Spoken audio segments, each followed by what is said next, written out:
This is 6 News Now, here for you 24 hours a day, online at WLNS.com. Welcome back. New data shows that drug-related deaths here in Michigan are skyrocketing. And experts are calling it a public health crisis that needs to be addressed immediately. Shamir Owens is here for you now. Shamir, what does the new data show us? Sherry, in 2018 and 2019, Michigan actually saw a decrease in drug-related deaths. But in 2020, things took a dramatic turn as 2,738 lives were lost in Michigan due to overdoses. New data from the state of Michigan shows a 16% increase in total overdose deaths in 2020 compared to 2019. And between April and May of that year, overdoses increased 41%. Experts say there are several factors that are leading to the increase. And there's also one new trend that is showing up more and more: marijuana laced with fentanyl and other stimulants, sometimes even household cleaning products. So what's really behind it all? It could be multifactorial in terms of why we're seeing an uptick. There is an association between the ongoing pandemic and rates of substance abuse and rates of substance overdose as well. We're starting to see some emerging trends and threats with opioid-laced marijuana, which we are keeping a close eye on because this could be a really significant public health issue. The data also shows Black and Hispanic communities had the greatest increase in drug and opioid overdoses. The Michigan Poison and Drug Information Center has a 24-hour hotline to help those battling with substance abuse. You can find that number right at the bottom of our screen. Sherry, back to you. Shamir, thanks. Well, throughout the morning hours on this Sunday, I've been saying that we've been waking up to temperatures significantly warmer than where they were yesterday. But just how warm? Well, we're 8 degrees warmer here in Lansing, 16 degrees warmer for those of you over in the Metro Detroit area, 12 degrees warmer for those down in Hillsdale. And you can definitely feel it outside. However, the one downside is that winds have begun to increase compared to where they were yesterday. We're at 18 degrees right now here at the Capitol, but factor in those winds out of the east-southeast, even at just 5 miles per hour, which actually doesn't seem like a lot, but it actually does provide a wind chill that we have to deal with.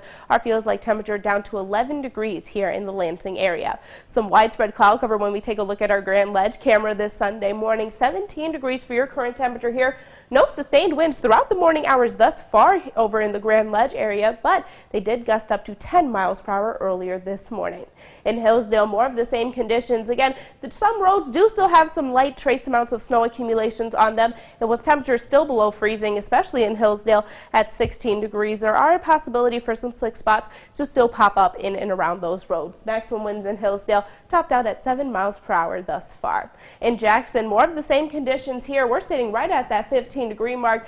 Winds right now out of the east at 6 miles per hour. Drops our feels like temperature all the way down to 6 degrees this morning. In St. John's, a lot more snow is covering the roadways here. 17 degrees for your current temperature.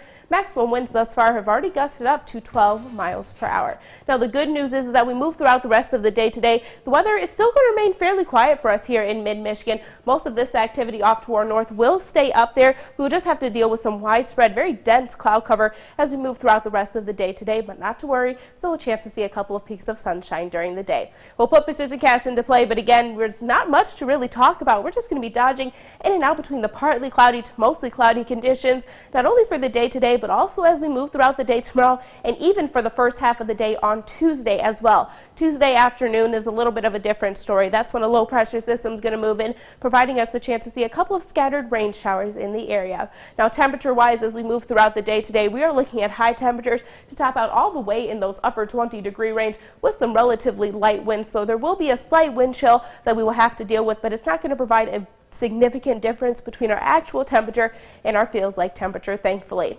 Now, as we take a look at your 6-day forecast, temperatures will gradually warm throughout the next couple of days here. We're looking at 40 degrees possible as we move throughout the day on Tuesday before a low pressure system moves in Wednesday and Thursday, providing another chance of snow.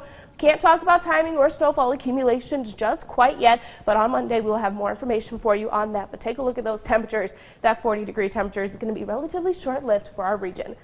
Introducing our new redesigned 6 News mobile app. Our new app features a sleek, modern design, an easy-to-navigate home screen with quick access to local news content, and a localized weather forecast. Subscribing to notifications is easier and with one tap. You have access to recent push notifications. There are more ways to watch and find video, and a red light alert badge notifies you when we're streaming. Download or update our new local news app today. 6 News, here for you.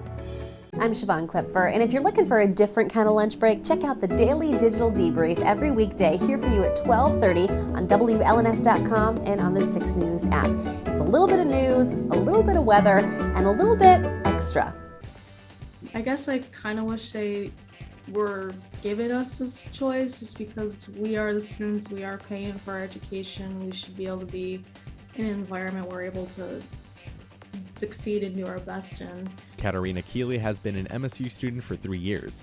She appreciates the steps the university has taken to try and reduce the spread of COVID, but she wants there to be more options for everyone, including students who want to play it safe. But also for people who have health issues and stuff like that, who've been very immunocompromised, and I've always been worried about all of this, and kind of forcing them to come back into this if we weren't fully feeling ready for that kind of felt weird to me. Students that signed the petition say their concerns aren't just in preventing COVID spread in the classroom, but also staying on top of classwork when they aren't able to get to class. I had COVID during this online period, and I honestly think that if I wasn't able to go to class, they would just give me a 0 for participation. And I think having an online option is really beneficial. University officials say they are aware of the petition, but feel prepared to restart in-person classes Monday. MSU also noted it will still be offering some classes online, but not all. Other students say they learn better in person and are ready to come back to class. I'm not a huge fan of online learning, so I'm excited. It could be a tough walk around in the cold, but I'm excited to go back in person. Introducing our new redesigned 6 News mobile app. Our new app features a sleek, modern design, an easy-to-navigate home screen with quick access to local news content, and a localized weather forecast. Subscribing to notifications is easier and with one tap. You have access to recent push notifications. There are more ways to watch and find video, and a red light alert badge notifies you when we're streaming. Download or update our new local news app today. 6 News, here for you. Now, we continue this morning talking about COVID-19 numbers.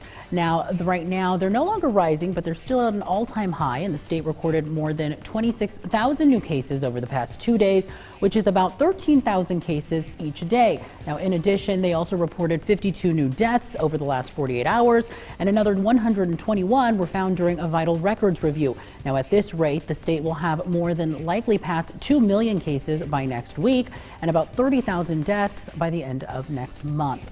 Now, this all comes as the world has reached a key milestone in the fight against COVID-19, and officials are now watching the emergence of a so-called Steve Omicron strain, which is new. And in addition, new promising data has also come out about the pills that'll help fight the virus.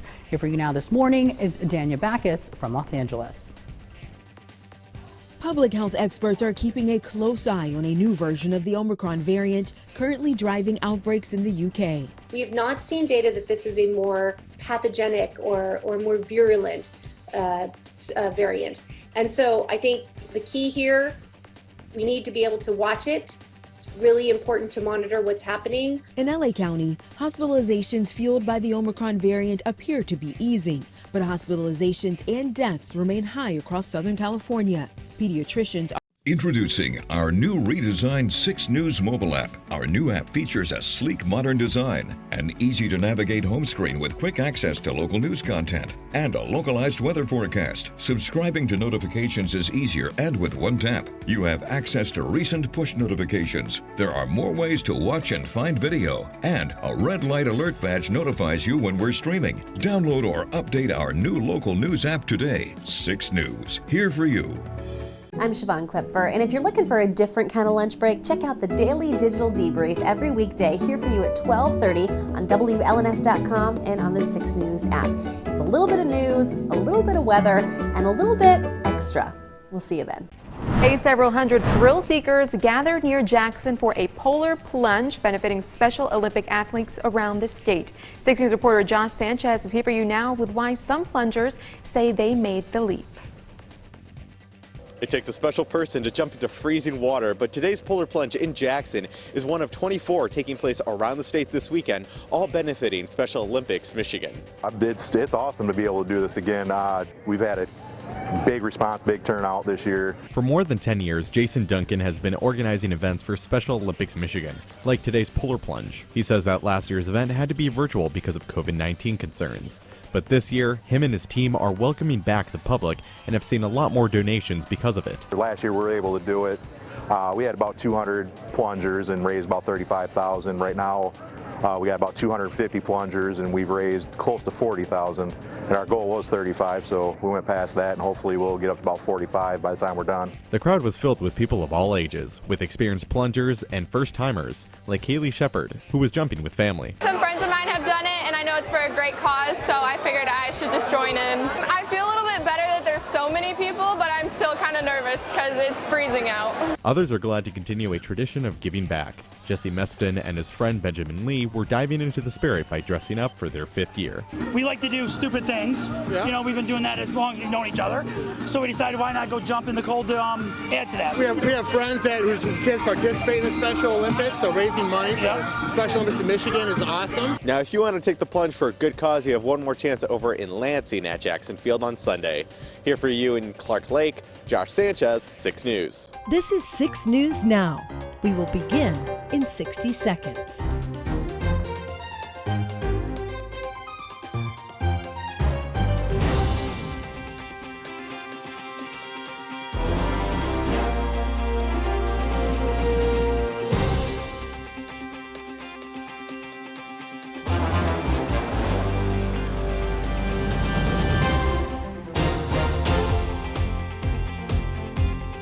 Six News Now will begin in 30 seconds.